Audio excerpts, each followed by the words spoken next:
دیکھو ایک حدیث سے تم سمجھ لو اسلام کتنا سینسٹیو ہے انسانیت کے معاملے میں. اس سے زیادہ سینسٹیوٹی ہو نہیں سکتی. پیاز کسی نے کچا کھا لیا ہو نا, پیاز کچا, کیا اسمیل ہوتی ہے؟ کوئی ایسی اسمیل ہوتی ہے کہ بدبو آ جائے؟ اگر اتنی اسمیل ہوتی تو کھاتے کیوں لوگ؟ میں بہت شوق سے کچا پیاز کھاتا ہوں.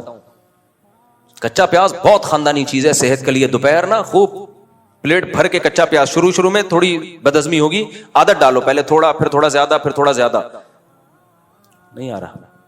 کچا پیاز رات کے وقت میں نہیں, دوپہر کے وقت میں چھیلو, 4 ٹکڑے کرو, اور ممی ڈیڈی والا نہ بناؤ اس کو. پیاز کو پہلے نمک لگا کے وہ کیا, پھر بہایا, پھر وہ کر کے وہ بیڑا گرک ہو گیا پیاز کا. تو کچا پیاز پہلے تھوڑا, پھر آہستہ آہستہ, کیونکہ اس سے ایسیڈیٹی ہونے کا خطرہ ہوتا ہے تو ہضم دیر سے ہوتا ہے, تو عادت ڈالو. پھر ایک وقت آ جائے گا پورا بھر کے پیاز کھا لو گے آپ کچا پیاز دوپہر کو. یہ ٹاپک سے تھوڑا میں ہٹ گیا ہوں, لیکن آپ دوپہر کو کچا پیاز کھاؤ. کھانے کے ساتھ آدھا 1 گھنٹہ قیلولہ کرو. اس کے بعد جب آپ اٹھو تو آپ اپنی جسم میں پاور دیکھنا, آپ ایسی خاندانی ہے, ایسا لگ رہا ہے بجلی بھر گئی ہے باڈی میں. اور شوگر بھی کنٹرول ہوتی ہے اس سے بہت زیادہ. آپ کا میٹھا کھانے کا دل کرنے لگے گا باقاعدہ. پیاز کے بارے میں قرآن حکیم کہا کرتے تھے انسان دوست. سمجھ رہے ہو؟ پہلے حکیم کہا کرتے تھے, ڈاکٹر نہیں مانتے تھے, اب ڈاکٹروں نے بھی ماننا شروع کر دیا. حکیم تو شروع سے ہی کہتے آ رہے ہیں. پیاز کے بارے میں حکیم کہا کرتے تھے بڈھے کو جوان کرنے والی اگر کوئی چیز ہے نا تو کیا ہے؟ پیاز ہے. بڈھوں کو جوان کر دے, ایسی خاندانی چیز ہے. لیکن بچوں کو مائیں کھلاتی نہیں ہیں, اسمیل ہوتی ہے, وہی مرچیں, ٹوپی ڈرامہ, فضول قسم کی باتیں.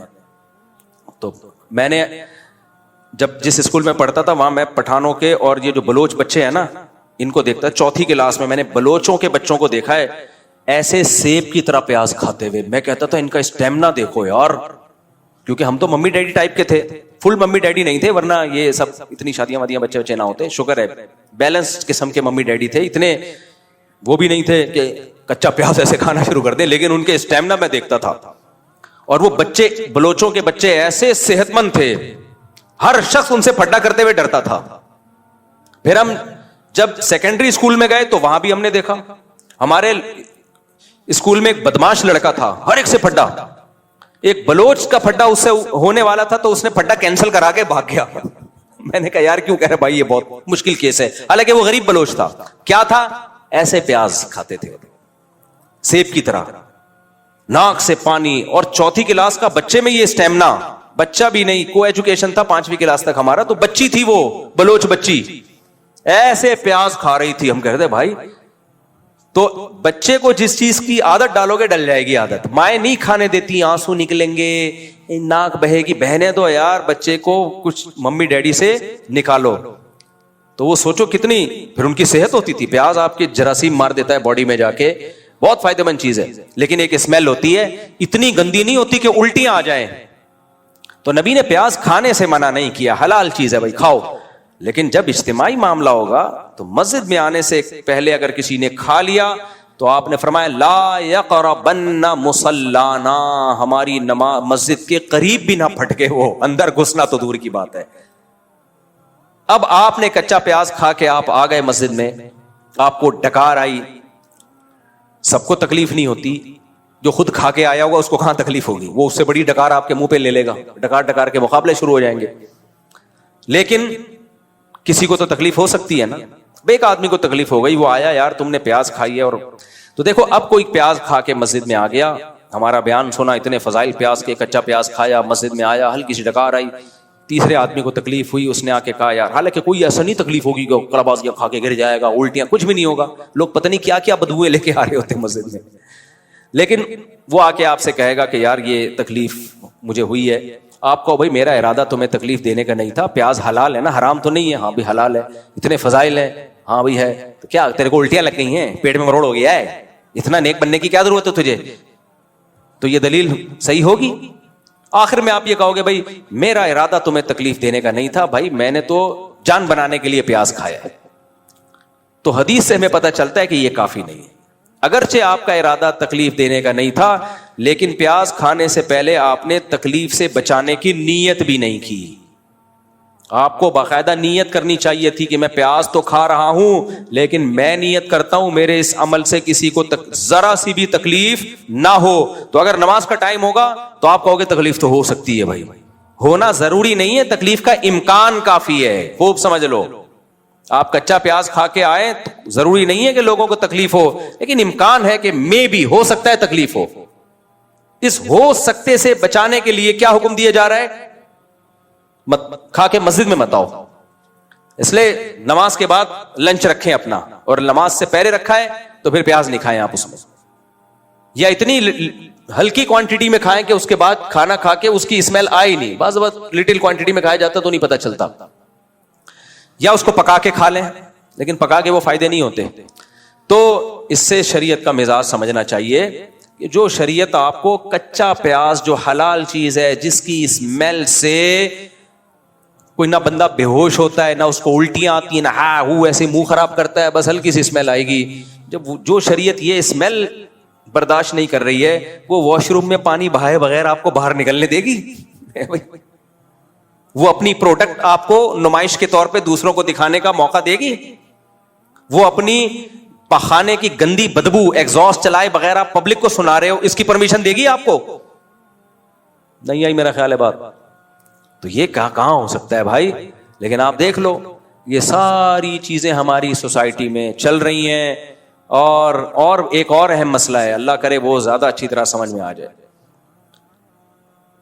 بعض خواتین کے, جب پہلے میں بہت فون سنا کرتا تھا تو کم کر دیے ہیں, یہ شکایتیں مردوں کو عورتوں سے نہیں ہوتی کہ بدبو کے ساتھ ہمارے پاس آ جاتی ہیں.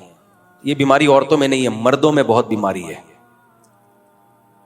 کہ وہ زوجہ کے ساتھ رات گزارے گا پسینے کی بدبو کے ساتھ, بغلیں بڑی بھی ہوں گی. تو بھائی جیسے مرد پر عورت کا حق ہے,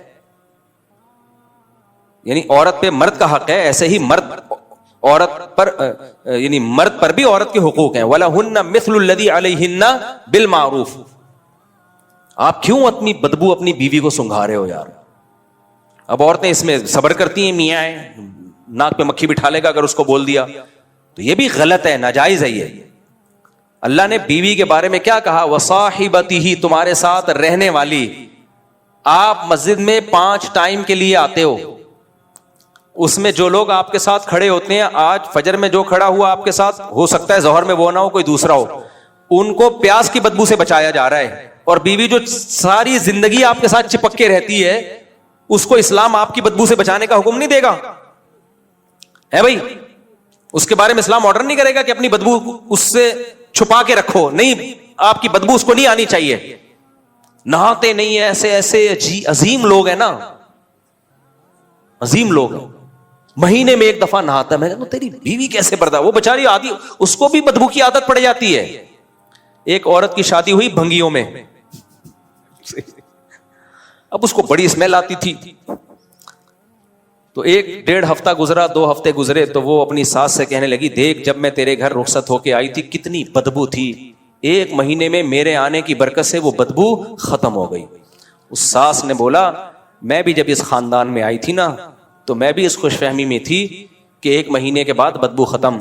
تو اصل بات یہ ہے کہ بدبو ویسے ہی ہے, بلکہ پہلے سے بھی زیادہ بڑھ گئی ہے, تجھے بدبو کی عادت پڑ گئی ہے. تو جو بھی ہمارے خاندان میں باہر سے کوئی خاتون آتی ہے, 1 مہینہ ہے اس کے صبر کا امتحان, اس کے بعد اس کو بدبو آنا ختم. تو بعض آدمیوں کو بالکل ہوش نہیں ہوتا, بدبو سنگھا رہے ہو یار تم, اپنی پسینے کی بدبو, اپنی بغلیں صاف نہیں کر رہے. بعض مذہبوں میں ایسا ہوتا ہے کہ وہ نہ بغل کے بال صاف کرتے ہیں, نہ زیر ناف بال صاف کرتے ہیں. ان کا کلچر ہے, کسی کے کلچر کو ہم کیا کہیں. لیکن بھائی کم از کم اتنا تو ہونا کہ آپ اپنی گھر والی کا ہی خیال کر لو, اس کو کتنی اسمیل آئے گی اس سے, کتنی بدبو آئے گی اس سے. تو بدبوئیں باقاعدہ شیئرنگ پہ چل رہی ہوتی, غلط ہے. اسی میں ایک اور اہم ترین بات, اللہ کرے یہ باتیں سمجھ میں آ جائیں. دیکھو ہمارے نبی صلی اللہ علیہ وسلم نے اپنی باڈی کی صفائی میں استنجا کے بعد, یعنی قضاء حاجت میں جو استنجا کیا جاتا ہے اس کے بعد, سب سے زیادہ جس چیز کی صفائی کا اہتمام کیا وہ دانت تھے. سمجھ میں آ رہی بات کہ نہیں آ رہی؟ سب سے زیادہ آپ نے اپنے باڈی کے جس پارٹ کو صاف کیا ہے نا استنجا کے علاوہ، تو پیشاب وغیرہ تو اس میں تو ہے ہی، وہ تو بہت ہمیں حکم ہے اس کی صفائی، لیکن اس کے بعد سب سے زیادہ اگر باڈی کے کسی پارٹ کو صاف کرنے کا حکم ہے تو وہ کون سا پارٹ ہے؟ بولو، دانت۔ ناک نہیں ہے، کان نہیں ہے، آنکھیں نہیں ہے، جسم نہیں ہے، سب سے زیادہ کس کو صاف کیا ہے آپ نے؟ دانتوں کو۔ میں چونکہ پبلک سے بہت زیادہ ملتا ہوں نا، تو مجھے اب یہ چیز سمجھ میں آنے لگی ہے کہ اسلام نے دانتوں کی صفائی کو اتنا فوکس کیوں کیا ہے۔ لوگ آتے ہیں، آج ایک صاحب آئے، وہ سمجھ جائیں گے ان کی بات ہو رہی ہے، ان صاحب کو رہنے تو کسی اور کی بات کر رہا ہوں میں۔ دانت سے انسان کی پرسنالٹی کا دانتوں سے بہت گہرا تعلق۔ دانت صاف نہیں کر رہے ہوتے، پھر آ کے منہ میں گھسے جا رہے ہوتے ہیں، کوئی بات سمجھانے کے لیے، مسئلہ سمجھانے کے لیے منہ میں باہر بیٹھ کے بھی میں بات سن لیتا ہوں۔ اب ان کو میں ان کے منہ پہ نہیں کہہ سکتا کہ تمہارے دانتوں سے اسمیل آ رہی ہے، تمہارے منہ سے اسمیل آ رہی ہے، تھوڑا سا یوں رہو بھائی، وہاں رہ کے بات کر لو۔ کان میں گھسے چلے جا رہے ہوں گے، پرائیویٹ بات ہے تو پرائیویٹ بات ہے تو چھاؤں میں آ جاؤ یار، اتنی کیا پرائیویٹ ہے کہ کان میں گھس جائے گا بھائی؟ کیونکہ جب کان میں گھس رہا ہے تو منہ قریب آ رہا ہے، منہ قریب آ رہا ہے تو سانس پاس کے تو منہ سے تھوک آ رہا ہوتا ہے۔ ہمارے ایک دوست بائک پہ میرے ساتھ آگے بیٹھے ہوتے، منہ پیچھے کر کے جب بات کرتے تو ہوا کی وجہ سے نا باقاعدہ تھوک میرے منہ پہ آ کے لگ رہا ہوتا تھا۔ آپ سمجھ رہے ہیں میں مبالغہ کر رہا ہوں، یہ حقیقت ہے، لیکن میں ان کو کہہ تو نہیں سکتا تھا، وہ ناراض ہو جاتے ہیں۔ ہم برداشت کر رہے ہیں تھوک۔ میں نے کہا ہیلمٹ، اصل میں تو بائک میں پیچھے بندے کو بھی ہیلمٹ پہننا چاہیے، تو بات کر رہے ہیں تھوک آ رہا ہے منہ پہ، کوئی احساس ہی نہیں ہے اس کو۔ تو دانت ہیں ایسے، جب مسکراتے ہیں تو آدمی کہتا ہے یار تھوڑی دیر کے لیے کائنڈلی چپ ہو جاؤ بھائی، خاموشی اختیار کر لو۔ تو ایک دفعہ کیا کرنا چاہیے، کیونکہ بہت سے لوگوں نے بہت عرصے سے دانت صاف نہیں کیے ہوتے، ایک دفعہ ڈینٹسٹ سے جا کے گھسائی کروا لے، رگڑائی کروا لے، اب یہ برش سے صاف ہونے والے نہیں۔ ہمارے یہاں ایک مزدور کام کرتا تھا، گٹکے کھاتا، اس کے دانتوں کا جو حشر نشر ہوا تھا، میں جب اس سے بات کرتا منہ نیچے کر کے، وہ سمجھتا تھا شاید احترام کر رہے ہیں مفتی صاحب، میرا عزت دے رہے ہیں مجھے۔ ایک دن میں نے اس کو کہا، میں نے کہا دیکھ تو کسی ڈینٹسٹ سے دانت صاف کروا لے، پیسے میں خرچ کروں گا۔ اب آپ وہ سمجھ رہا ہوگا اتنا بڑا دل، بھائی اتنا بڑا دل نہیں، کیونکہ میرا تیرے سے روز واسطہ پڑ رہا ہے، یہ تکلیف تجھے تھوڑی ہو رہی ہے، یہ میں اپنے اوپر انویسٹمنٹ کر رہا ہوں۔ پھر بھی نہیں کی ہے اس نے، پھر بھی نہیں کی۔ تو اس کا بہت اپنے آپ کو بھی تکلیف ہوتی ہے انسان کو، دانت جب گندے ہوتے ہیں، لیکن وہ تکلیف عادی ہو جاتا ہے تو اس کو احساس ہی ختم ہو جاتا ہے۔ تو جس باڈی کے جس پارٹ کو نبی صلی اللہ علیہ وسلم نے سب سے زیادہ، صبح اٹھتے مسواک، پھر نماز سے پہلے مسواک، رات کو سوتے ہوئے مسواک سرہانے رکھی ہوتی تھی، اس سے پتا چلتا ہے بھائی دانتوں کی صفائی بھی کم ویلیو نہیں ہے، اس کی بہت زیادہ ویلیو ہے، کیونکہ اسمیل آتی ہے۔ نبی صلی اللہ علیہ وسلم کو اتنی شدید نفرت تھی نا بدبو سے، اتنی شدید نفرت کہ آپ نے حضرت زینب کے گھر شہد پیا تو حضرت عائشہ رضی اللہ عنہا اور حضرت حفصہ کے پاس آئے، تو ان کو تھوڑا جیسے سوکروں میں ایک ہوتی ہے کہ بھائی وہ وہاں تو شہد کھا رہے ہیں ان کی باری میں، تو آپ کی طبیعت تو وہاں زیادہ مائل ہوگی، تو انہوں نے کیا کہہ دیا، آپ کے منہ سے اسمیل آ رہی ہے۔ تو نبی کو بدبو سے بہت سخت نفرت تھی کہ میرے منہ سے اسمیل کیوں آئی، تو آپ نے قسم اٹھائی، اللہ کی قسم آئندہ شہد نہیں پیوں گا میں، کیونکہ آپ سمجھے شاید شہد کی وجہ سے اسمیل آ رہی ہے، حالانکہ وہ اسمیل نہیں تھی، یعنی بدبو نہیں تھی، اسمیل تو تھی بدبو نہیں تھی۔ تو اس پہ قرآن کی آیتیں نازل ہوئیں، لما تحرم ما احل اللہ لک، جس چیز کو اللہ نے حلال کیا نبی آپ کیوں حرام کر رہے ہیں، تبتغی مرضات ازواجک، اپنی ازواج کو خوش کرنے کے لیے، تو حلال ہی رہے گا، شہد میں بدبو تھوڑی ہوتی ہے۔ لیکن اس سے اتنا تو پتا چلا ہمارے نبی کو بدبو محسوس نہیں ہوئی، لیکن آپ نے کہا کسی اور کو اگر محسوس ہو رہی ہے تو بس شہد کیا ہے، ہمیشہ کے لیے حرام، صحیح ہے نا، کسی کو کیوں محسوس ہو رہی ہے۔ تو اتنی شدید نفرت تھی۔ تو اسلام میں خوشبو بھی اسی لیے ہے کہ بدبو کو پہلے ختم کرو، اس کے بعد خوشبو۔ بعض کم وقت کیا کرتے ہیں، بدبو باقی رکھتے ہیں، اس بدبو کو چھپانے کے لیے خوشبو کا اسپرے کر رہے ہوتے ہیں، وہ تو اور کیچڑ بنا دیا یار آپ نے۔ نہائیں گے نہیں، بدبو دور نہیں کریں گے اسپرے کر کے۔ میں نے اس کا بہت سخت، میرے گھر میں اگر کہیں بدبو آ رہی ہو، میں نے سختی سے منع کیا، اسپرے نہیں کرنا، اسپرے نہیں کرنا۔ وہ بدبو برداشت کر لیں گے بھائی، ہم اس کو دور کرنے کی کوشش کرو، اب کسی اور کے گھر سے آ رہی ہے تو کیا کرے آدمی، لیکن یہ اس کو چھپانے کے لیے جو اسپرے ہم سے نہیں ہوتا بھائی، یہ نہیں ہوتا. یہ تو بھائی اس کو ظاہر، کیونکہ پھر تو احساس ہی ختم ہو جائے گا نا. ابھی یہ احساس تو ہے کہ یار اس کو ختم کرو کسی طریقے سے، ہٹاؤ یہاں سے. تو یہ سب چیزیں ہیں میرے بھائی. اس لیے اسلام کا حکم یہ نہیں ہے کہ آپ کوئی عمل کرو اور آپ کہہ دو میرا ارادہ تکلیف پہنچانے کا نہیں تھا. اتنا کافی نہیں ہے، اس سے آپ کی چھوٹ نہیں ہوگی. آپ جب عمل کرو تو آپ کہو کہ میں عمل سے پہلے میں نے ارادہ کر لیا تھا کہ میں اس طریقے سے کام کروں گا کہ کسی دوسرے کے لیے تکلیف کے تمام آپشن بند. پھر بھی اگر تکلیف پہنچ جائے پھر انسان معذرت بھی کرے، سوری بھی کرے، پھر بھی ہو جاتی ہے بعض دفعہ، نہ چاہتے ہوئے بھی ہو جاتی ہے. لیکن یہ تو طریقہ ہی نہیں ہے بھائی کہ سب کچھ ہو رہا ہے، بندے مر رہے ہیں اور آپ آخر میں سوری کر کے پتلی گلی سے نکل لو. سریا لے کے جا رہے ہو، بائک والا بےچارا غصے، ہمیں اس کو دیکھ کے ہنسی آئی جب اس کی بائک سریے کے اوپر آئی نا، یوں اس کے بھی رقص و سرور کی محفل لگائی تھوڑی سی اس نے. جب رکا ہے تو وہ غصے میں وہ بنیر کا پٹھان جو ہے نا، لیکن بےچارا کیا کر سکتا تھا، سارا غصہ اپنے اوپر ہی اتار دیا اس نے. یوں اس کو سمجھ میں نہیں آ رہا تھا میں جا کے گردن سے پکڑوں، لیکن وہی بات ہے، اس نے کہا وہ تو نکل گئے، اب میں آدھا گھنٹہ ان کے پیچھے بھاگوں، اور وہ پیچھے پیچھے سریا بھی ہے، اس سے بھی بچ کے جانا پڑے گا. تو خیال آئندہ اس چیز کا ہمیں کرنا چاہیے. تو خیر میں اپنی بات کو بس سمیٹتا ہوں. تو اسلام انسانیت کا درس سکھاتا ہے، لیکن آج ہماری مذہبی رسومات اس میں انسانیت ختم. جلسوں میں روڈ بلاک ہو رہے ہیں، اور 40 میں کی چھٹی، اور تیجے کی چھٹی، اور جی آج چہلم ہے اس کی چھٹی. آپ کے فون کیا ہو گیا، وہ نیٹ ورک ہی بند ہوا ہے. ملیشیا سے ہمارے جاننے والے تاجر آئے، 10 محرم چل رہا تھا، آتے ہی ان کی میٹنگ تھی تجارت کی، کہہ رہے ہیں یار عجیب مصیبت ہے یار، کراچی ایئرپورٹ پہ اترا ہوں، جس میٹنگ میں فون کرنا ہے فون ہی بند. میں نے کہا بند، کیونکہ امام حسین 10 محرم کو شہید ہوئے تھے. کہہ رہے ہیں بھائی ہم نے تھوڑی شہید کیا تھا ان کو، خدا نخواستہ ہمیں سزا مل، ہم تو ان کی شہادت پہ غمزدہ ہیں. کیا ہم بھی مسلمان ہیں بھائی، ہم سیدنا حسین سے ہم بھی محبت کرتے ہیں. یہ محبت کا کون سا طریقہ ہے کہ آپ لوگوں کو عذاب میں ڈال دو؟ لیکن آپ دیکھو ربیع الاول میں بھی عذاب، محرم میں بھی، پھر چہلم کے الگ مسائل ہیں. تو حکومت پہ دباؤ ڈالو، یہ ساری چیزیں انڈور ہوں گی، روڈ پہ کچھ بھی نہیں ہوگا، روڈ چلنے کے لیے بس، اور کوئی کام نہیں ہوگا روڈ کے اوپر، لوگوں کے چلنے کے لیے، ٹریفک کبھی بند نہیں ہوگا. لیکن لوگ بھی دباؤ نہیں ڈالتے، بس ٹھنڈے پیٹوں برداشت کر رہے ہیں. اور مذہبی لوگ مذہب کے نام پہ منجن وہ لوگ بیچ رہے ہیں. تو مذہب یہ نہیں ہے، مذہب وہ ہے جو میں نے آپ کے سامنے پیش کیا ہے. اللہ ہمیں اس پر عمل کرنے کی توفیق عطا فرمائے. اللہ تعالیٰ نے جو لوگ دین اور مذہب پہ نہیں چلتے ان کی ایک بری خصلت کا ذکر کیا ہے کہ یہ لوگ جلد باز ہوتے ہیں.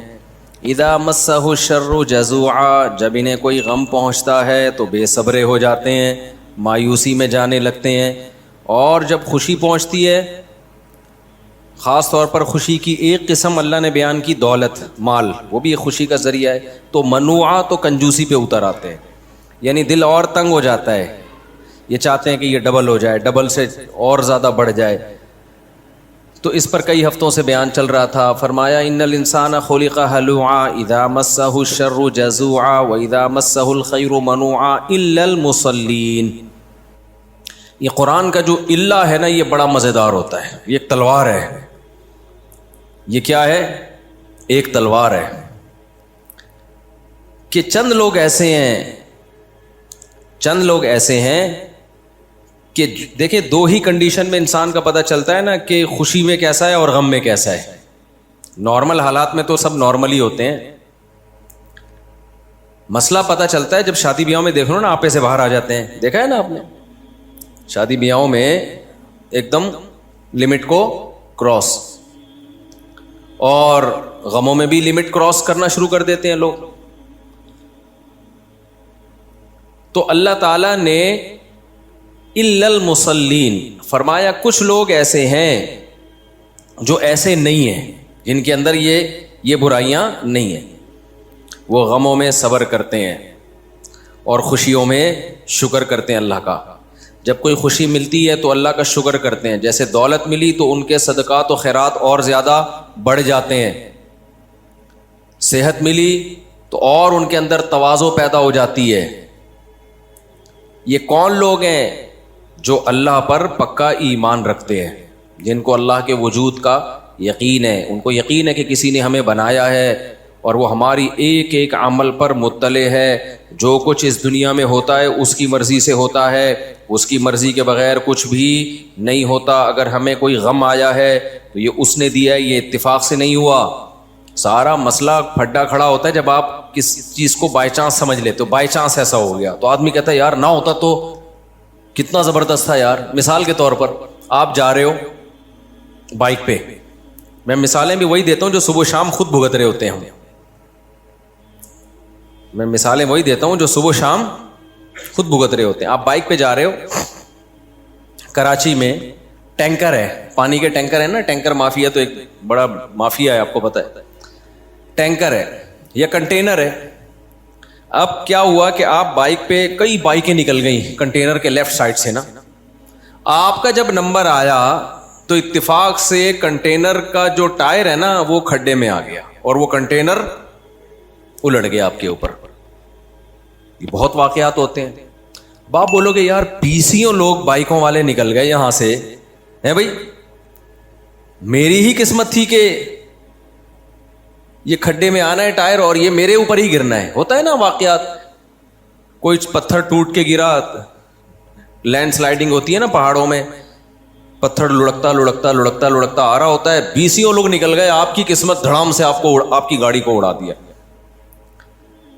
تو ایسے میں انسان کا ذہن یہ کہتا ہے یار یہ تھوڑا سا 1 سیکنڈ آگے پیچھے ہو جاتا تو میں بچ جاتا. یہ چیز انسان کو ٹینشن میں ڈالتی ہے, کاش یہ نہ ہوتا, کاش یہ نہ ہوتا, کاش یہ نہ ہوتا. نبی نے کیا فرمایا, یہ جو کاش کا لفظ ہے, لو کا لفظ ہے, اگر مگر کا لفظ ہے, یہ شیطان کا کلمہ ہے. ایسے موقع پہ کافر کہے گا یوں ہوتا تو یوں نہ ہوتا. مسلمان کہتا ہے یہ ہونا تھا, یہ خود سے نہیں ہوا, یہ کس نے کیا ہے, اللہ نے کیا.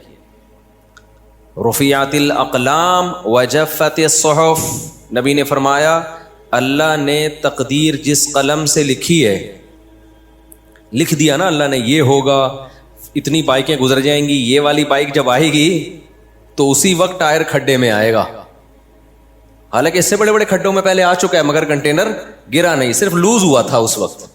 شروع میں نا وہ کنٹینر لوز ہو رہا ہوتا ہے, مختلف کھڈوں میں آ کے گرانا اس کے اوپر ہے. اللہ بچائے یار ہمیں مصیبتوں سے. میں بائک چلاتا تھا نا تو مجھے یاد ہے یہ کراچی کے جو ٹرک ہیں ان کو بائک والے تو نظر ہی نہیں آ رہے ہوتے ہیں. تو کنٹینر کا ٹرک بیٹھا ہوا تھا, ٹرک والا بیٹھا ہوا تھا اوپر, بہت اوپر, جیسے عرش معلیٰ پہ بیٹھا ہوا ہے وہ. میری چھوٹی سی بائک تھی. اب میں جب سائڈ سے نکالنے لگا تو وہ اس نے ٹرن مار دیا. مجھے پتا تھا کہ میں گروں گا اور یہ ٹائر میرے اوپر آئے گا. میں نے زور سے چیخ ماری کیونکہ اس کو وہ گلاسز میں بھی میں نظر نہیں آ رہا تھا. سائڈ گلاسز جو ہوتے ہیں نا وہ بائک والے تو اتنے نیچے ہوتے ہیں, یہ گلاسز میں ان کو قریب والا بائک والا نظر نہیں آتا. میں نے زور سے چیخ ماری تو وہ ڈرائیور جھانک کے اس نے مجھے دیکھا اور زور سے کہکا لگا کے ہنسا. اس نے کہا بچ گیا, یعنی اس کو یہ تھا کہ یار یہ بیچارہ بھی گیا تھا مولانا صاحب. تو ہم کیا کرتے ہیں کہ یار یوں ہو جاتا تو یوں نہ ہوتا, یہ ہو جاتا تو یوں نہ ہوتا. نبی نے فرما دیا رفعت الاقلام. مسلمان کیا سوچتا ہے, بھائی جس قلم سے اللہ نے تقدیر لکھی ہے, جس کے بارے میں جس وقت جو ہونا ہے وہ لکھ کے اللہ نے قلم اٹھا کے واپس رکھ دیا. دیکھو دفتروں میں ایسا ہوتا ہے, آپ سر سے کوئی سائن وائن کروانے ہو, آپ نے کوئی پلاٹ کی فائل پہ سائن کروانا ہو, اپنے نام فائل کروانی ہے, کوئی کاغذ اپنے نام, وہ جب تک گورنمنٹ آفیسر بیٹھا ہوا ہے, پین اس کے ہاتھ میں, جو لکھوانا ہے, طلاق بھی لکھوانی ہے نا, لکھوا دو آپ.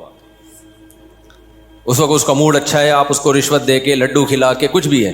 جب سر نے پین رکھ دیا نا دراز میں اور اٹھ کے جانے لگے, اس وقت پھر معاملہ کیا ہو گیا, کھٹائی میں. اب پتہ نہیں کل آئے گئے, سر آئیں گے, کل آفس بند نہ ہو جائے, ہڑتال نہ ہو جائے, موڈ سر کا اچھا ہو یا نہ ہو. تو اس سے پہلے جب تک کاتب کے ہاتھ میں قلم ہوتا ہے بہت کچھ چینج کروایا جا سکتا ہے. اسٹیمپ پیپر پہ آپ کوئی تحریر لکھوا رہے ہو تو وہ کہتا ہے بھائی دیکھو فائنل ہے یا نہیں ہے, فائنل ہونے کے بعد اس میں تبدیلی نہیں ہوگی. تو نبی صلی اللہ علیہ وسلم نے بھی ہمیں یوں ہی سمجھایا ہے, فرمایا کہ اللہ تعالیٰ نے قلم سے لکھوایا. ہمیں نہ سمجھانے کے لیے مختلف طریقے استعمال کیے گئے ہیں تاکہ ہمیں یہ سمجھ میں آ جائے کہ جو ہوگا نا قیامت تک وہ پہلے سے لکھ دیا گیا ہے، اس میں ذرہ برابر بھی اب تبدیلی ممکن نہیں ہے. اس لیے اس میں اگر مگر کرنا، یوں کر لیتا، یوں ہو جاتا، یوں کر لیتا. اب یہ گیا بھائی، اب یہ پاگل پنے والی باتیں ہیں، سب کچھ ہو چکا ہے. تو یہ سمجھانے کے لیے ہمارے نبی نے فرمایا ہمیں کہ سب سے پہلی جو چیز اللہ نے پیدا کی وہ کیا؟ قلم پیدا کیا. دیکھو کسی بھی ملک میں سب سے پہلے کس کو فوکس کیا جاتا ہے؟ اس کا آئین، کہ ایک کنٹری کن اصولوں پہ چلے گا. جیسے کوئی نیا ملک بنتا ہے، جتنے بھی اسمبلی کے ممبران ہیں بیٹھ کے سب سے پہلے کیا کرتے ہیں؟ آئین لکھو بھائی. یہ نہیں لکھا، ریٹن فارم میں نہیں آیا، زبانی نہیں ہوتا. وہ زبانی تو ہو سکتا ہے یہ کچھ آج ہم نے کسی بات پہ اتفاق کیا، کل کوئی مکر جائے، تو ریٹن میں لے کر آؤ، لکھو اس کو. تو اللہ میاں نے بھی جب اس کائنات کو بنایا، زمین بنی، آسمان بنے، انسانوں کی جو بھی اللہ نے ارادہ کیا، تو اللہ نے سب سے پہلے اس لکھا کہ کیا ہو. بلکہ کائنات کو بنانے سے پہلے کائنات بھی اسی لکھے ہوئے کے نتیجے میں بنی ہے کہ میں ایسے اس نظام کائنات کو بناؤں گا. تو قلم. اور کمال کی بات ہے، جیسے پاکستان کا آئین ہے نا، کہ سب سے پہلی شک کیا ہے؟ حاکم اعلیٰ کون ہے؟ اللہ. پاکستان کا آئین کیا کہتا ہے؟ حاکم اعلیٰ کون ہے؟ اللہ. پہلی شک یہی ہے، یہ بتانے کے لیے کہ آگے جو کچھ ہوگا نا اس کو سامنے رکھ کے قانون سازی ہوگی. یہ بڑی جاندار بات ہے پاکستان کے آئین میں. اسی وجہ سے ہم کہتے ہیں پاکستان ایک اسلامی ملک ہے، کیونکہ آئین بہت جاندار ہے. آگے امپلیمنٹ نہیں ہے اس کا، وہ نہیں ہے. تو اس کا طریقہ یہ نہیں ہے کہ آئین کے خلاف آپ آواز اٹھاؤ. اس کا طریقہ یہ ہے کہ آپ بولو بھائی آئین کے مطابق یہ قانون غلط ہے، اس میں آپ کی بات بھی سنی جائے گی، اس میں تبدیلی بھی ہو سکتی ہے. جیسے عدالتی خلا، وہ قرآن و سنت کے خلاف ہے جو آج کل عدالتی خلا چل رہا ہے. تو اس میں آپ یہ نہیں کہ پاکستان غیر اسلامی ملک ہے، آپ بولے پاکستان اسلامی ملک ہے. تو جب اسلامی ملک ہے تو اس میں عدالتی خلا غلط کیوں بنا ہوا ہے؟ لوگ بے وقوفی پتہ ہے کیا کر رہے ہیں؟ مذہبی اسکالر ٹی وی میں آ کے کہہ رہے ہیں یہ طاغوتی نظام یہاں پہ نافذ ہے، یہاں پہ غیر اسلامی نظام نافذ ہے.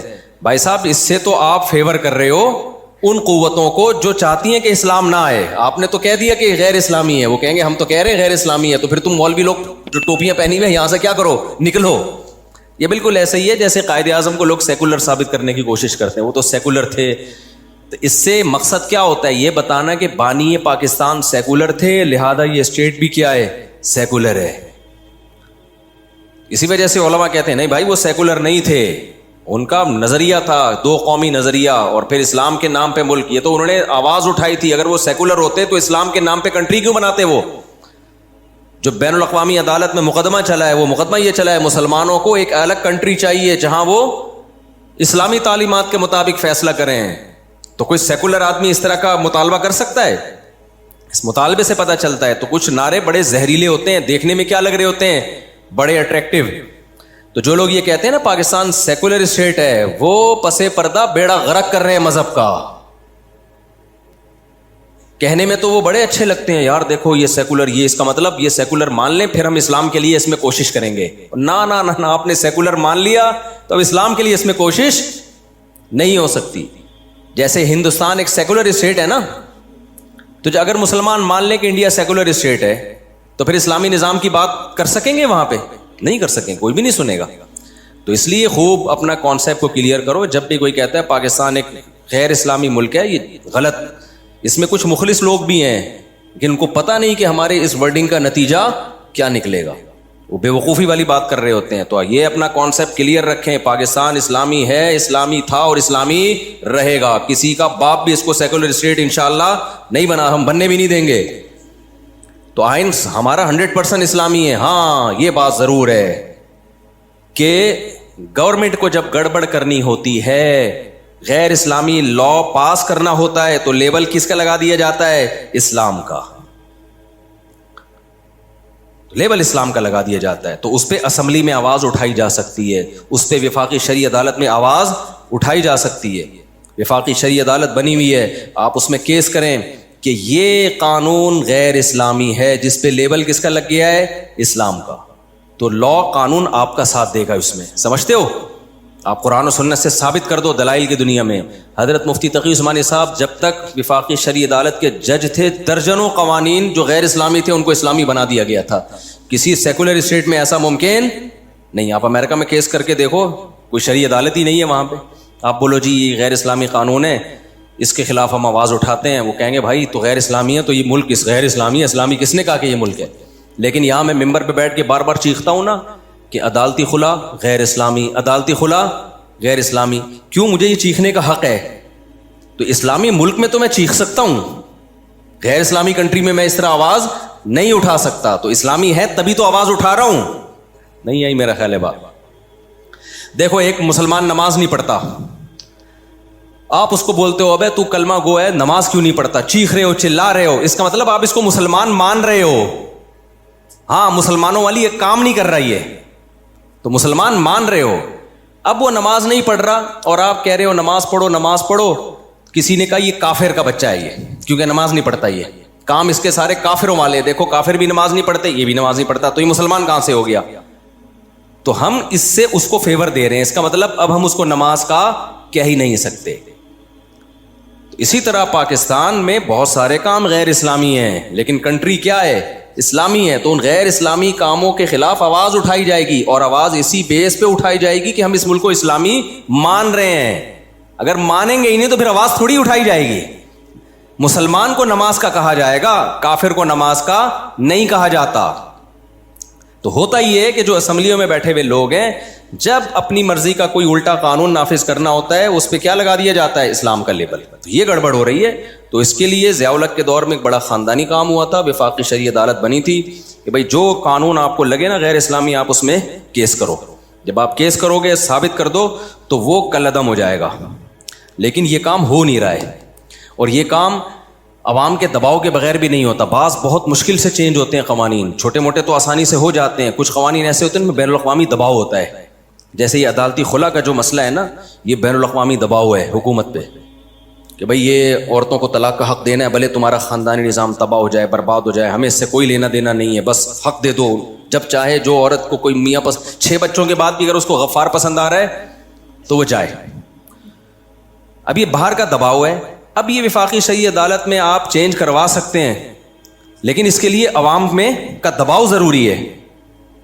اسمبلیوں میں بیٹھے ہوئے لوگ دیکھیں بھائی عوام اس کو سیریس لے رہی ہے, روڈوں پہ نکلے لوگ.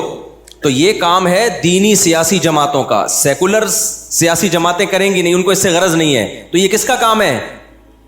دینی سیاسی جماعتیں. اور وہ اس پہ بالکل آواز بولو نہیں اٹھاتا, کیونکہ وہ بھی ایک سیاسی جماعتیں ہیں, ان کو عوام کا فیور چاہیے. عوام اگر یہ آواز اٹھائے گی تو وہ بھی اٹھا لیں گے, عوام آواز نہیں اٹھائے گی تو وہ بھی نہیں اٹھائیں گے. تو عوام اٹھائی نہیں رہی ہے. تو ہم جو ممبر پہ چیخ رہے ہیں نا عوام کو بیدار کرنے کے لیے کہ تم سوشل میڈیا پہ آواز اٹھاؤ, یہ عدالتی خلا جو آج کل چل رہے ہیں ہم نہیں مانتے, یہ غیر اسلامی ہے, وکیلوں کو ڈراؤ. آج بھی ایک ایڈوکیٹ آئے تھے, ان کو میں نے ڈرایا, میں نے کہا یہ عدالتی خلا جو آپ لوگوں نے دھندے لگائے, میں کہہ رہے ہیں بھائی میں تو خلا کا کیس ہی نہیں لیتا, میں کیوں اپنے کھاتے میں زنا ڈالوں. کچھ لوگ ڈر گئے. الحمدللہ پشاور سے ایک ایڈوکیٹ آئے, انہوں نے کہا کہ میں نے 10 سال سے اس کے خلاف آواز اٹھا رہا ہوں. سمجھ رہے ہیں, 10 سال سے کہہ رہے میں بھی نہیں یہ کرتا, مجھے ڈر لگتا ہے, اللہ کو میں نے کیا جواب دینا. بیوی کسی اور کی ہے, جج صاحب نے پکڑا دی غفار کو. وسیم کی بیوی تھی, جج نے اٹھا کے غفار کو. ایک جج آئے تھے بہت بڑے, میں پورا ان کو مینشن نہیں کروں گا کسی کی پرسنل باتوں کو, وہ مجھ سے بہت بحث کر رہے تھے اس پہ, عدالتی خلا عورت کو نہیں رہنا چاہتی. میں نے کہا بھائی صاحب آپ کیا بات کر رہے ہو, جج صاحب آپ اپنی بیوی کو طلاق دو, دوسروں کی بیویوں کو آپ طلاق مت دو. ایک دم نہ وہ ان کے کان کھڑے ہو گئے, یار یہ ان کو لگا کلک کیا, ان کو یہ کیا لگا ان کو. جیسے ایک مولانا صاحب تھے جو میٹھا کھانے کے اکثر مولانا لوگ شوقین ہوتے ہیں, تو بیمار تھے نا, ایسے مرنے لگے نا, بالکل جان نکل رہی تھی ان کی. کوئی آ کے کہہ رہے ہیں ان کو پیناڈول کھلاؤ, کوئی کہہ رہے ہیں ان کو ٹیکا لگاؤ, کوئی کہہ رہے ہیں ان کو یہ کرو, کوئی کہہ رہا ہے یہ کرو. ایک نے کہا دودھ جلیبی کھلاؤ, ایک دم کلک کیا ان کو, ایک دم ان کی آنکھیں کیا ہو گئیں, کھل گئی, اٹھ کے بیٹھ گئے. بولے بھائی یہ کیا کہہ رہے ہیں. تو کچھ چیزیں انسان کو ایک دم کیا کرتی ہیں, دلائل سے بات سمجھ میں نہیں آ رہی ہوتی, تو ایسا اسٹائل اختیار کرنا پڑتا ہے کہ وہ ایک دم کلک کر جائے, ٹھا کر کے لگے اس کی کھوپڑی میں جا کے. تو میں تو دلائل سے چیخ کے تھک گیا کہ بھائی عورت خود سے نہیں لے سکتی. ہاں مرد ظالم ہو ایک الگ بات ہے, اس میں گواہوں سے ثابت کرے کہ یہ بیسک حقوق ادا نہیں کر رہا, پھر فسخ نکاح ہوگا, تنسیخ نکاح ہوگا. ایسا نہیں ہے کہ وہ جب چاہے جو عورت چاہے. تو میں دلائل کے انبار لگا دیا, نہیں سمجھ میں آ رہا. وہ جج بھی آئے ہوئے تھے, ان کو بھی میں نے سمجھایا, نہیں آیا. میں نے کہا پھر ایک بات ہے جج صاحب, آپ اپنی بیوی کو ڈیورس دے سکتے ہو, دوسروں کی بیویوں پہ اللہ نے آپ کو کنٹرول نہیں دیا. تو ایک دم جیسے وہ جلیبی کلک کر گئی تھی نا ان کو بھی یہ جملہ کیا کر گیا, کلک کر گیا, ٹھک کر کے لگا. تھوڑی دیر تک غیرت آئی, پھر دوبارہ وہی بغیرتی والی باتیں شروع کر دی, ہلے تھوڑی دیر کے لیے, پھر کہنے لگے ایکچولی ابے ڈرامے بازی مت کرو. جب ایک غیر اسلامی ہے تو کیا ہے, غیر اسلامی. یہ ایکچولی باتیں امریکہ میں آپ کر سکتے ہو اسمبلیوں میں. جب آپ نے لا آپ کا یہ کہ اسلام کے منافی قانون نہیں بنے گا تو اس پہ بحث نہیں ہوگی عقل کیا کہتی ہے, بحث اس پہ ہوگی کہ اس بارے میں اسلام کیا کہتا ہے. پھر میں نے کہا اگر آپ کو اسلام سمجھ میں نہیں آتا نا تو عقل بھی یہی کہتی ہے, کیونکہ اگر بیوی کو اس طرح سے ڈیورس کا حق دے دیا جائے جیسے عدالتوں نے دیا ہے, تو میں نے کہا مجھے وہ باریک لکیر دکھا دو, بتا دو کہ کون سی حد ہے جس سے ہم فرق کریں میاں بیوی میں اور گرل فرینڈ اور بوائے فرینڈ میں. پھر فرق کیا رہ گیا؟ نہیں یہی بات سمجھ, سوائے ڈاکومنٹیشن کا. بھائی گرل فرینڈ کو بھی ہر وقت بریک اپ کا حق حاصل ہوتا ہے کہ نہیں ہوتا؟ تو بیوی کو بھی ہے. تو پھر بس نام کا فرق ہو گیا کہ یہ کاغذ میں بیوی لکھی ہوئی ہے, اس کو لکھا ہوا ہے, اور اس کو کاغذ میں گرل فرینڈ لکھا ہوا ہے, یا کوئی کاغذ ہی نہیں ہے. تو کاغذ تھوڑی ہے جس سے پتہ چلتا ہے. جب کاغذ نہیں ہوتے تھے تو کیا میاں بیوی بلوچستان میں کے پی کے میں گاؤں دیہاتوں میں تو بہت سے نکاح جن کا کوئی کاغذ سرے سے ہے ہی نہیں, تو وہ کیا میاں بیوی نہیں ہے؟ تو بیوی میں اور گرل فرینڈ میں فرق یہ ہوتا ہے کہ بیوی کے پاس آنے کا حق ہے, جانے کا حق نہیں ہے, اور گرل فرینڈ کے پاس آنے کا بھی حق ہے اور جب چاہے جانے کا بھی حق ہے. اس بات پہ سیکولر لوگ مجھے بہت گالیاں دیتے ہیں. دو دبا کے گالیاں دو. جب تمہاری بیوی تمہیں چترول لگائے گی نا, غفار کو پسند کرے گی 6 بچے پیدا کرنے کے بعد, پھر دیکھتا ہوں تمہاری حالت کیا ہوگی. اور ان کے تو کمبختوں کے 6 بچے بھی نہیں ہوتے. ایک آدھ بچہ پیدا کرنے کے بعد بھی جب وہ غفار کے پاس جائے گی نا تو میں تجھ سے پوچھوں گا بتا میں صحیح کہہ رہا تھا غلط کہہ رہا تھا. تو اصل میں ان سیکولر لوگوں کا بیوی سے وہ رشتہ ہوتا ہی نہیں ہے کمبختوں کا. انہوں نے کوئی جانے نچھاور بھی نہیں کرنی ہوتی. بیوی سے بھی یہ ایک انسٹرومنٹ کے طور پہ رکھا ہوا ہوتا ہے کہ بیگم یو آر, وہ ہے نا تمہاری جیسی تم چاہو زندگی گزارو, میں اپنی لائف میں مست, تم اپنی لائف میں مست. ہم جب اسٹیج پہ جائیں گے کسی پروگرام میں تو دونوں ایز اے میاں بیوی جائیں گے, باقی تیری مرضی, تو غفار کے پاس جا, تو ستار کے پاس جا. تو جب یہ بغیرتی ہو پھر اس کو عدالتی خلا میں کوئی اشکال نہیں ہوگا. یہ غیرت مند لوگوں کے لیے میں حساب کتاب بتا رہا ہوں, جس کو یہ ہوتا ہے کہ یار بیوی میری ہے اور پسند کس کو کر رہی ہے, غفار صاحب کو یا وسیم صاحب کو یا جمشید کو پسند کر رہی ہے. تو غیرت مند لوگوں کو ہوگا کہ یار میری بیوی ہے اور عدالت اس کو کسی اور کو پکڑا رہی ہے. یہ کیسے ہو سکتا ہے؟ یہ نہیں ہو سکتا. اسلام میں یہ بغیرتی بولو نہیں ہے. تو اس پہ خدا کے بندو آواز اٹھاؤ. آپ لوگ سوشل میڈیا پہ آواز اٹھاؤ اس کے خلاف. جب بھرپور آواز اٹھے گی نا تو یہ ہمارے سیاسی لیڈر تھوڑا سا ہلیں گے, ورنہ یہ نہیں ہلیں گے. ان کو دماغ سے نکال دو اور پرسنلی ملاقاتیں کرو, ان کو عزت دو. مجھے اس سلسلے میں آصف علی زرداری صاحب سے بھی ملنے کا موقع ملا نا, عزت کے ساتھ میں زرداری صاحب سے بھی ملنے کے لیے تیار ہوں. شاید عزت سے کام ہو جائے بھائی. میاں نواز شریف صاحب یا شہباز شریف سے ملنے کا موقع ملا, اس سے بھی ملنے کے لیے, لیکن کوئی سنے تو نا. کسی سے بھی ملنے کا موقع ملا میں تیار ہوں. میں نے تو وکیلوں کو بولا ہے میری جو مدد چاہیے نا اس قانون کو تبدیل کروانے کے لیے, جب جہاں بلاؤ گے میں پہنچنے کے لیے تیار ہوں. اس سے زیادہ میں کیا کروں یار. لیکن ہمارے اسکالر کو دیکھو, کام دھیلے کا نہیں کرنا, طاغوتی نظام کو بدلو, طاغوت کے, اور اسلامی حکومت. ابے اسلامی حکومت تو ہے, اب اس کو اسلامائزیشن کرنے کے لیے لا تبدیل کرنا ہے. اس پہ آواز, جیسے انہوں نے آواز اٹھائی ہے قیصر راجہ نے, یہ جو ڈرامہ آ رہا ہے کون سا برزخ, اس پہ آواز اٹھائی. یہ کام ہے اسلامائزیشن کا. اب قیصر راجہ صاحب بھی بیٹھ دیتے میں طاغوت کی نظام کو برداشت نہیں, پلٹ دوں گا پورا نظام. اس کا مطلب آپ کچھ بھی نہیں کرنا چاہتے. انہوں نے کہا بھائی یہ برزخ ڈرامہ آ رہا ہے, اس میں ہومو سیکسولیٹی کو فروغ دیا جا رہا ہے, ہم اس کے خلاف آواز اٹھائیں گے اور عدالت میں جائیں گے. اس کا مطلب قیصر راجہ صاحب واقعی کیا چاہتے ہیں, ملک کو اسلامی بنانا. ایک ٹاسک لی نا, جیسے یوتھ کلب والوں نے LGBT کے خلاف کانفرنسز کی, وکیلوں کو بلایا, ان کو شعور دیا, کورٹ میں کیس گیا, اور بھی لوگوں نے ساتھ دیا, اور یہ قانون الحمدللہ تبدیل ہو گیا. اس کا مطلب یوتھ کلب والے واقعی پاکستان کو کیا بنانا چاہتے ہیں, اسلامی. لیکن اگر وہ باتیں پھینکتے رہتے, ہم یہ پورا نظام بدلیں گے, یہ طاغوتی نظام ہے, غیر اسلامی ملک ہے, اس پورے نظام کو پلٹو, اس کا مطلب آپ کا کچھ بھی کرنے کا پروگرام نہیں ہے. جس کا کچھ بھی کرنے کا پروگرام نہیں ہوتا اس کا بہت بڑے بڑے کام کرنے کا پروگرام ہوتا ہے. سمجھ رہے ہو نا. اور جس کا بہت بڑے بڑے کام کرنے کا پروگرام ہوتا ہے اس کا کچھ بھی کرنے کا پروگرام نہیں ہوتا. ایک صاحب آئے نا, اور آسان مثال, آپ کی مرضی مطلب کی مثال دیتا ہوں. میں ابھی ٹاپک پر آ رہا ہوں, یہ بیچ میں ایک درمیان میں بات ہے کہ آج کل ٹی وی پہ طاغوت بہت چل رہا ہے, طاغوتی نظام ہے, طاغوت ہے. تو کیا کریں, طاغوتی نظام ہے تو بھائی ایک ایک چیز کو تبدیل کرنے کی کوشش کرو گے تو ہو جائے گی. آئین کس کو فیور کر رہا ہے؟ آئین آپ کو فیور کر رہا ہے. آئین ہی غلط ہوتا تو پھر ہم نظام کی تبدیلی اور وہ بہت بڑے پیمانے پر کچھ کرنے کی کوشش کرتے. یہاں تمیز سے ہو سکتا ہے, لیکن یہ کام کریں گے وکلا کر سکتے ہیں, ججز کر سکتے ہیں, اور سیاسی لوگ کر سکتے ہیں. تو ججز پہ, وکیلوں پہ اور اسمبلی میں بیٹھے ہوئے لوگوں پہ محنت کی جائے. سمجھتے ہو کہ نہیں سمجھتے؟ اور مذہبی جماعتوں کو, مذہبی تنظیموں کو, اسلامی نظریاتی کونسل کو توجہ دلائی جائے کہ آپ کرو یہ کام. تو یہ بہت آرام سے ہو سکتا ہے. اور اگر یہ کام نہیں کر رہے تو اس کا مطلب آپ کچھ بھی کرنا نہیں چاہتے, بس آپ باتیں پھینک رہے ہو بیٹھ کے. تو وہ کیا تھا, میں مثال دے رہا تھا نا کہ جو کرنا چاہتا ہے نا وہ اس کے پاس ایک پیکج ہوتا ہے, اس طریقے سے ہوگا. جو بہت بڑی بڑی باتیں کر رہا ہو اس کا مطلب وہ کچھ بھی کرنا نہیں چاہتا. اس کی مثال ایسے ہے جیسے وہ ایک صاحب میرے پاس آئے کہ میں دوسری شادی کرنا چاہتا ہوں. میں نے کہا کس لڑکی سے؟ کہتے ہیں لڑکی جو میرے ویژن کا حصہ ہو اور اس ٹائپ کی ہو, جو میرے ساتھ بزنس میں پارٹنر بنے اور میرا ایک ادارہ ہے وہ بھی چلا لے اور یہ بھی کر لے اور وہ بھی کر لے, ایسی صفات. میں نے کہا اس کا بول تو میں نہیں کرنا چاہتا, خام خواہ میں کیوں فضول باتیں کر رہا ہوں میرے سامنے بیٹھ. یعنی تیرے کو ایسی عورت چاہیے جو جوان بھی ہو, تجھے اولاد بھی دے اور تیرا اسکول بھی چلائے, تیرا مدرسہ بھی چلائے, تیرے ساتھ بزنس پارٹنر بھی ہو اور وہ تجھے پسند بھی آئے اور اس کمبخت کو تو بھی پسند آئے. تو جس نے نہیں کرنی ہوتی وہ کیا کرتا ہے؟ باتیں پھینکنے پر گورنمنٹ کی طرف سے کوئی پابندی نہیں ہے. ہمارے ایک دوست تھے جاننے والے, جب میں یہ بیان آتا ہے تو نیچے کچھ خواتین کے کمنٹس آتے, یہ نہیں سدھرے گا, میرے بارے میں لکھا ہوتا ہے. یہ ہر بیان میں دوسری شادی کہیں نہ کہیں سے کھینچ کے لے. ایک انٹرویو میں ایک پوڈ کاسٹ میں خاتون سے پوچھا گیا, وہ خاتون میرے خلاف بول رہی تھی یہ ہر وقت شادیاں کرتے ہیں. تو اس نے کہا اب تو ان کی 4 ہو گئی. کہتی ہیں ابھی بھی کر رہے ہیں باتیں, یہ ہو گئی ہیں پھر بھی پتہ نہیں کیا شوق ہے ان کو باتیں کرنے کا. تو اس پہ کسی نے کمنٹس لکھے ہوتے ہیں اس طرح کے کلپ پہ نا کہ یہ نہیں سدھرے گا.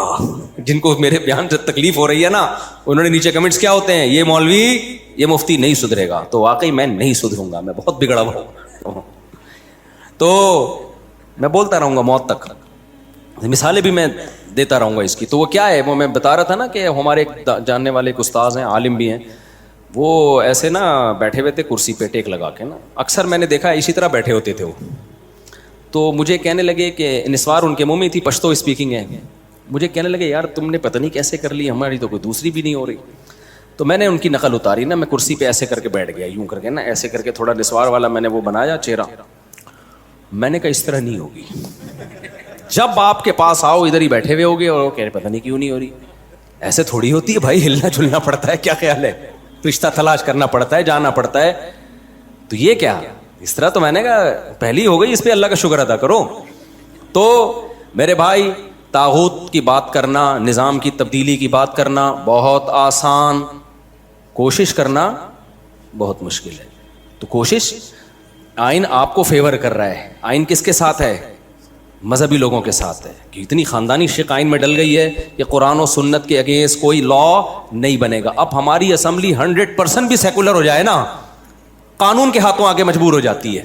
دیکھو جنرل مشرف تو بہت ایک سیکولر سا آدمی تھا, اس نے بھی کچھ الٹے قوانین جب نافذ کیے نا تو پہلے مولویوں کو بٹھا کے نا, اپنی مرضی کے سرکاری مولویوں کو بٹھا کے ٹاک شاک پہ اس کو مشرف با اسلام کرنے کی کوشش کی ہے اس نے. کیونکہ اس کو پتا تھا کہ یار کتنا ہی الٹا قانون میں نافذ کروں لیکن مجھے قرآن و سنت کا سہارا لینا پڑے گا, مجھے کوئی لیبل لگانا پڑے گا. تو یہ خود اس کی علامت ہے بھائی, لوگ غلط ہیں, ملک غلط نہیں ہے. جو امپلیمنٹ کرنے والے ہیں وہ 2 نمبریاں کرتے ہیں, ملک غلط نہیں ہے. تو تمیز سے آپ جب کام کرو گے, قانون لا آپ کا ساتھ دے گا, کورٹ آپ کا ساتھ دے گی اگر آپ تمیز سے کام کرنے کی کوشش کرو گے, لیکن وہ ہو نہیں رہا ہے. تو یوتھ کلب والوں نے کوشش کی نا LGBT کے بارے میں, الحمدللہ ان کی بھی تھی, ان کے علاوہ بھی لوگوں کی تھی, صرف ان کی نہیں تھی, ان کی ایک بہت بڑی ایفرٹ تھی, ایک پراپر وے میں انہوں نے کام کیا اور الحمدللہ ہو گیا وہ کہ بھائی یہ غیر اسلامی ہے. تو اسی طرح یہ برزخ ڈرامہ ہے, قیصر راجہ صاحب اس کے خلاف مہم چلا رہے ہیں, آپ ان کا ساتھ دو, ٹھیک ہے نا. وہ کہتے ہیں عدالت میں جاؤں گا, اس کی ایسی کی تیسی کروا دوں گا, بند کرواؤں گا. تو یہ ایک طریقہ ہے, کیونکہ لا کس کا, یہی اگر انڈیا میں چل رہا ہوتا, امریکہ میں چل رہا ہوتا, پھر آپ کچھ بھی نہیں کر سکتے. دیکھو کینیڈا میں, امریکہ میں, UK میں اسکولوں میں بچوں کو ہومو سیکشولیٹی سکھائی جا رہی ہے باقاعدہ. وہاں آپ کورٹ میں اس کے خلاف آواز نہیں اٹھا سکتے. پاکستان میں سکھائی جائے تو آپ کورٹ میں اس کے خلاف آواز اٹھا سکتے ہو. سمجھتے ہو؟ آواز اٹھا سکتے ہو آپ. تو یہ بہت بڑی چیز ہے یار پاکستان میں, اس کا ہم فائدہ نہیں اٹھا رہے ہیں, بس ہم اسٹیٹ کے خلاف باتیں کر رہے ہیں کہ غیر اسلامی غیر اسلامی. بھائی اس سے کچھ حاصل ہونے والا نہیں ہے. اور کے پی کے کا جو لا ہے وہ اور زیادہ, اس کی تو بہت ساری جزیات اسلام کے اور زیادہ قریب ہیں, تو اس میں تو اور زیادہ آسانی سے ہو سکتا ہے. لیکن وہی بات ہے, ہم کوشش ہی نہیں کرتے, ہماری دینی سیاسی جماعتیں کوشش نہیں کرتی ہیں, اور جو اسلامی نظریاتی کونسل ہے ان سے بھی مجھے کچھ اشکالات ہیں, انہوں نے 20 دفعہ توجہ دلائی ہے, نہیں ہو رہا حساب کتاب. تو جب اللہ نے کہا ہے خدا نے آج تک اس قوم کی حالت نہیں بدلی, جو قرآن کی آیت کا ترجمہ کیا نا علامہ اقبال نے, کہ نہ ہو جس کو خیال آپ اپنی حالت کے بدلنے کا. علامہ اقبال تھے, پتہ نہیں الطاف حسین حالی تھے, کن کا شعر ہے یہ, کہ جس قوم کو خود لوگ دیندار لوگ ہی اس پہ نہیں چاہتے ہیں تو پھر کہاں سے ہوگا, بس بیٹھ کے باتیں کرتے رہو. تو کہاں سے کہاں نکل لی ہم بھائی, کیا بات کر رہے تھے ہم؟ یہ بات کر رہے تھے کہ یہاں کہاں سے گیا میں, تو بیان کچھ اور لے کے چلا تھا نا. ابے ریٹن فارم, ہاں یہ ریٹن پہ بات آئی تھی, آپ نے صحیح پڑھا. تو میں عرض کر رہا تھا کہ جب کوئی ملک بنتا ہے تو لکھا جاتا ہے آئین کو. تو اللہ میاں نے بھی جب کائنات بنانے کا ارادہ کیا, حدیث میں آتا ہے سب سے پہلے اللہ نے قلم کو پیدا کیا اور قلم سے کہا لکھ, اب لکھا جا رہا ہے. اللہ کو یہ لکھنے کی ضرورت نہیں تھی کہ حاکم اعلیٰ اللہ ہے, یہ لکھنے کی اللہ کو ضرورت بولو ہے نہیں, کیونکہ اللہ خود ہی بنا رہا ہے نا, تو خود ہی ہے سب کچھ. اللہ کو یہ لکھنے کی ضرورت تھی کہ میں جو قانون سازی آگے کروں گا وہ کس اصول کے تحت. جیسے پاکستان میں لکھ دیا گیا حاکم اعلیٰ اللہ ہے, اور یہ اس میں مولانا شبیر احمد عثمانی کی بڑی ایفرٹس ہیں, سمجھتے ہو. اور صبح شام علماء دیوبند کو گالیاں لوگ دینے والے بہت ہیں, لیکن اس میں علماء کی قائد اعظم سے ملاقاتیں تھیں اور ان کی محنت تھی, جس کے نتیجے میں سب سے پہلی شق کیا آئی ہے, حاکم اعلیٰ کون ہے؟ اللہ ہے. یہ بڑا خاندانی کام علماء نے کروا لیا تھا, بر صغیر کے علماء نے.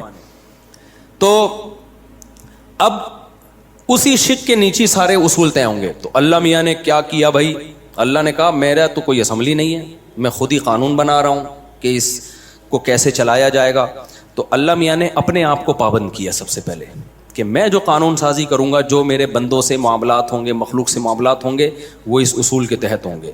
وہ اصول اللہ نے کیا لکھا, سبقت رحمتی غضبی, میری رحمت میرے غصے پر غالب رہے گی.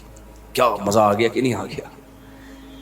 اللہ نے یہ نہیں لکھا, اگر لکھ دیتے مجھے غصہ ہی نہیں آئے گا تو پھر سب کچھ ہمارے لیے حلال ہو جاتا. نہ قوم عاد تباہ ہوتی, نہ قوم سمود تباہ ہوتی, قوم لوط ابھی تک چل رہی ہوتی, اللہ بچائے. اس قانون کی ہمیں ضرورت ہی نہیں ہوتی کینسل کرانے کی. کیا خیال ہے؟ تو پھر تو سارے جرائم ہوتے, کوئی سزا ہی نہیں ہوتی. تو اللہ نے یہ نہیں کہا. پھر اللہ یہ بھی کہہ سکتے تھے کہ میرا غصہ میری رحمت پہ غالب ہوگا, رحمت بھی ہوگی غصہ بھی ہوگا, لیکن غصہ زیادہ ہوگا رحمت کم, تو بھی ہمارا پروگرام برباد ہو چکا ہوتا, کیونکہ کوئی نہ کوئی غلطی تو ہر ایک سے ہوتی ہے. تو اللہ کو اس پہ غصہ آتا, اللہ کو سزا تھوڑی سی بھی دے دیتا نا اللہ تعالیٰ, تو وہ تھوڑی سی بھی ہمارے لیے عبرت کے لیے کافی ہو جاتی. تو اللہ نے کہا کہ نہ میری رحمت ہمیشہ میرے غصے سے کہاں رہے گی, آگے آگے. غصہ اصل نہیں ہے, اصل اللہ کی رحمت ہے. غصہ جب آئے گا جب کوئی بہت زیادہ اللہ کے حکام کو توڑ کر اس کو غضب دلائے گا. تو اس کے اللہ نے اصول کیا رکھے دیکھو. اللہ نے کہا اگر کسی سے گناہ ہو جاتا ہے فوراً عذاب نہیں آئے گا, توبہ کا اس کو موقع دیا جائے گا. تو اس کا مطلب رحمت غصے پہ غالب ہے کہ نہیں ہے. پھر اگر دوبارہ ہو گیا دوبارہ چانس دوں گا اس کو, تیسری دفعہ ہو گیا تو تیسری دفعہ چانس دوں گا, چوتھی دفعہ ہو گیا بولو نا چوتھی دفعہ چانس, پانچویں دفعہ گناہ ہو گیا پانچویں دفعہ چانس. حدیث میں آتا ہے نا, ایک شخص نے ایک بندے کو قتل کیا, اللہ نے چانس دیا توبہ کر لے, اس نے دوبارہ قتل کیا, اللہ نے چانس دیا توبہ کر لے, نہیں کی توبہ. تیسرا بندہ قتل کیا, اللہ نے چانس دیا اب توبہ کر لے, اس نے کہا, اس نے نہیں کی توبہ. چوتھا پانچواں کتنے مار دیے؟ 99 کے بعد اس کو خیال آیا کہ یہ تھوڑا سا مناسب کام مجھ سے تھوڑا نامناسب چل رہی, اللہ کو کیا منہ دکھاؤں گا. ایسا نہ ہو کہ آپ میں سے بھی کوئی کہے کہ چلو کرتے رہو آخر میں توبہ کریں گے. ہزاروں میں ایک آدمی ہوتا ہے جس کو اتنے جرائم کرنے کے بعد توبہ کا خیال آئے, ورنہ 99% کو توبہ کا خیال نہیں آتا. اس لیے شروع میں ہی بچ جاؤ. گناہ کر کے توبہ بڑا مشکل کام ہے, گناہ سے بچنا آسان ہے, کر کے توبہ کرنا مشکل ہے, کیونکہ لت پڑ جاتی ہے اس گناہ کی. دیکھو جو شراب نہیں پیتے بچے ہوئے ہیں, آسان ہے نا, پی کے چھوڑنا آسان ہے مشکل ہے؟ مشکل ہے. تو 99 کے بعد اس کو خیال آیا, پھر 100 مار دیے, پھر خیال آیا. تو یہ اللہ کی رحمت ہے, 100 کے بعد جب توبہ کی ہے تو اللہ نے 100 کے 100 قتل معاف کر دی. تو رحمت غصے پہ غالب ہے یا نہیں ہے؟ لیکن اللہ نے کہا کہ اگر موت کا وقت آ گیا نا تیرا اور اب تو توبہ کر رہا ہے, اب معاف نہیں, کیونکہ اب بھی اگر معافی کا آپشن ہو پھر تو سارے کریں گے, تو پھر غضب, پھر اس کا مطلب اللہ میں غضب ہے ہی نہیں. تو اللہ نے ایک شق جو لکھی تھی وہ یہ نہیں لکھی تھی کہ میں ہمیشہ رحم ہی کروں گا, غصہ نہیں کروں گا. اس میں غصے کا تذکرہ تھا, لیکن کہا کہ رحمت غصے پر غالب رہے گی. تو اب اگر کوئی موت کے وقت توبہ کرتا ہے, کیونکہ موت کے وقت تو عالم برزخ نظر آنا شروع ہو جاتا ہے, فرشتے اور عذاب آنکھوں سے دیکھنا شروع کر دیتا ہے. دیکھنے کے بعد تو فرعون بھی ایمان لے آیا تھا بھائی.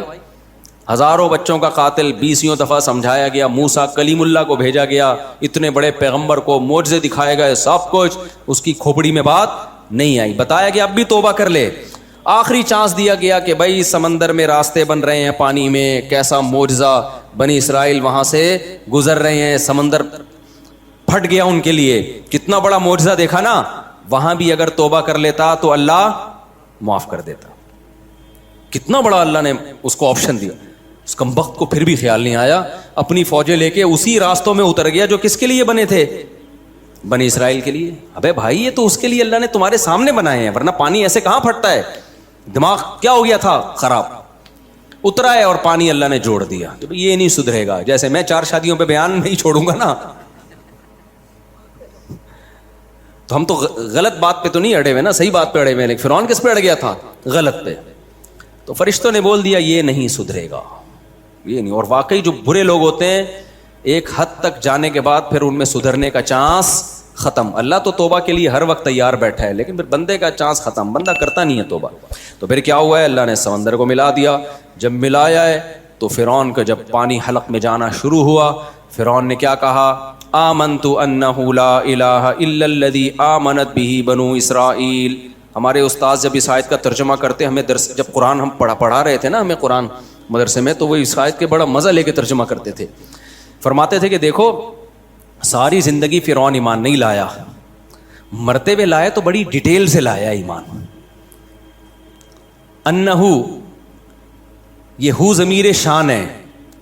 جو عربی گرامر جاننے والے طلبہ ہیں ان کو پتہ ہے ضمیر شان کسے کہتے ہیں. اس کا ترجمہ یہ ہوتا ہے کہ قصہ یہ ہے, کہ بات یہ ہے, کہ اس کو ضمیر قصہ بھی کہتے ہیں.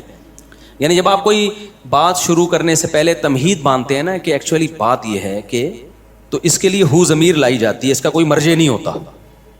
تو فرعون سے موسیٰ علیہ السلام ساری زندگی یہ مطالبہ کرتے رہے کہ تو ایک دفعہ زبان سے کہہ دے آمنت باللہ, میں کس پر ایمان لایا, اللہ پر. یہ سینٹنس زبان سے نکال دے.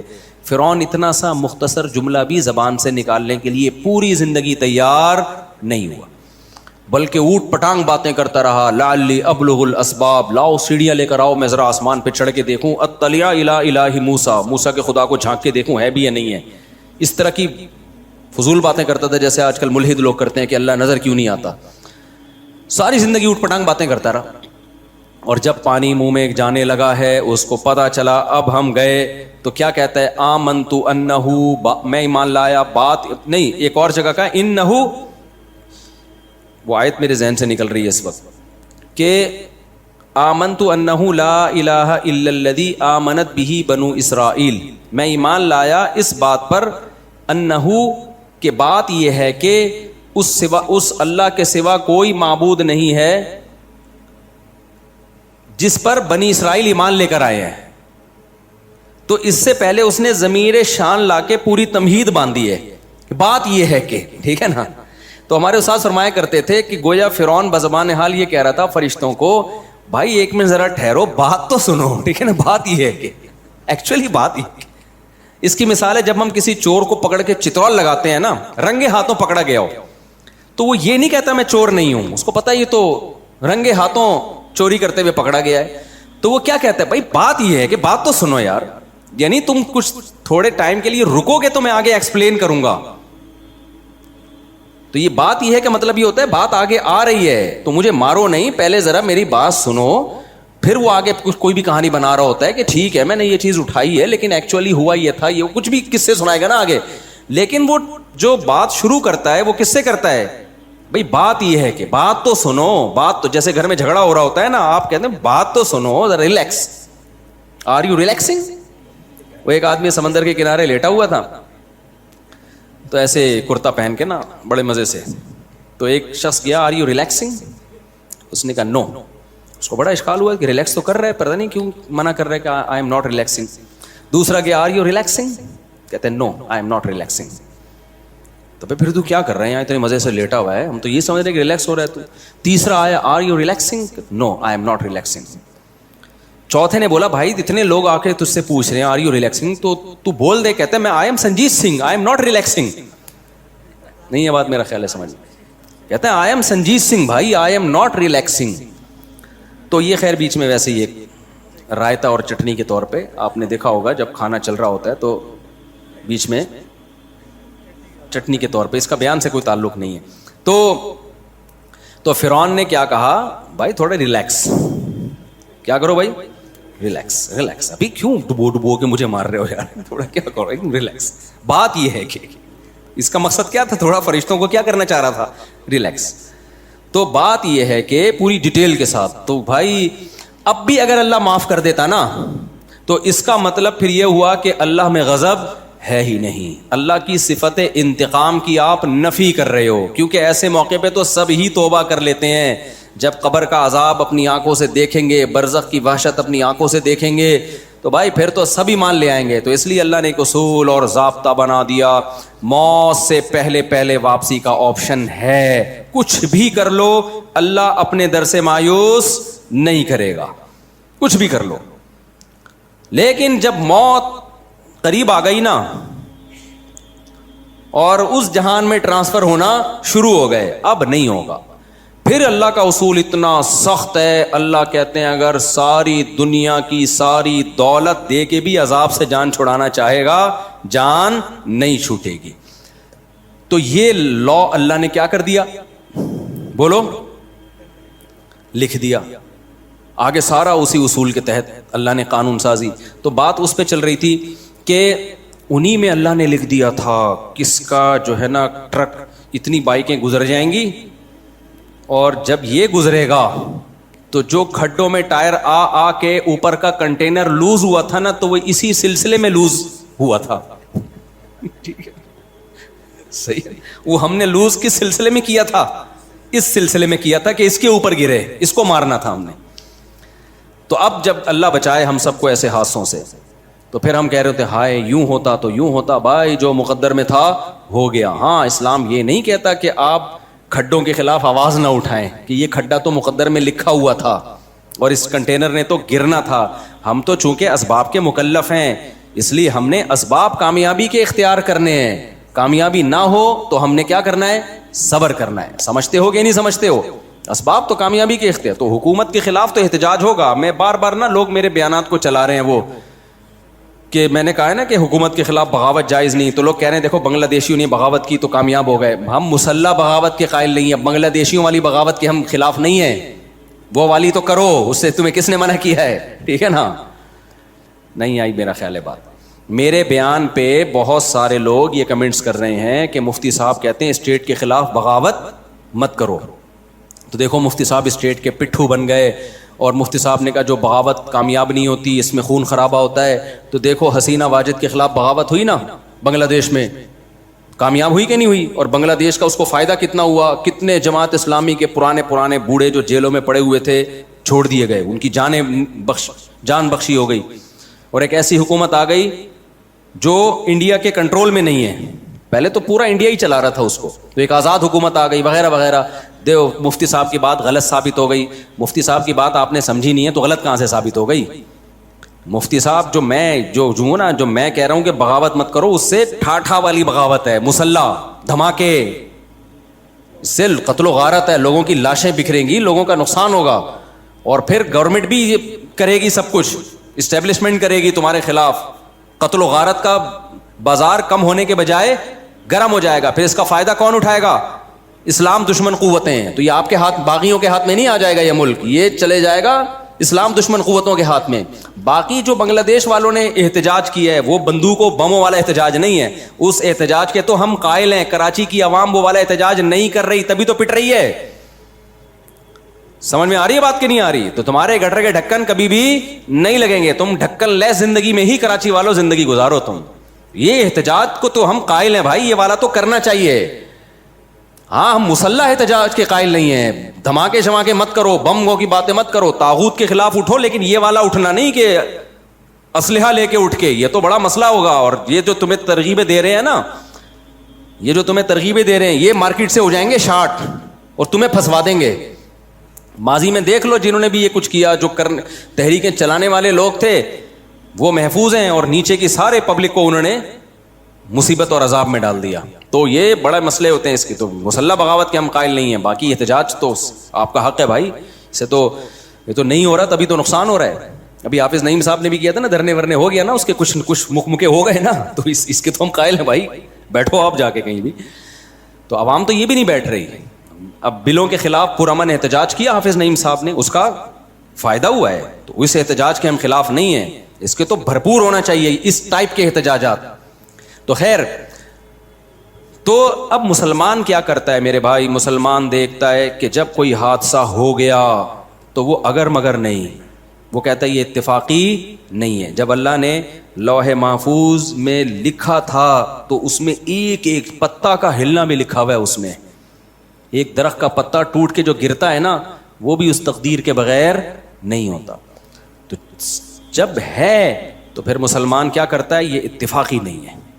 یہ کس نے دیا ہے؟ یہ غم بھی کس نے دیا؟ اللہ نے. یہ خوشی بھی کس نے دی؟ اللہ نے.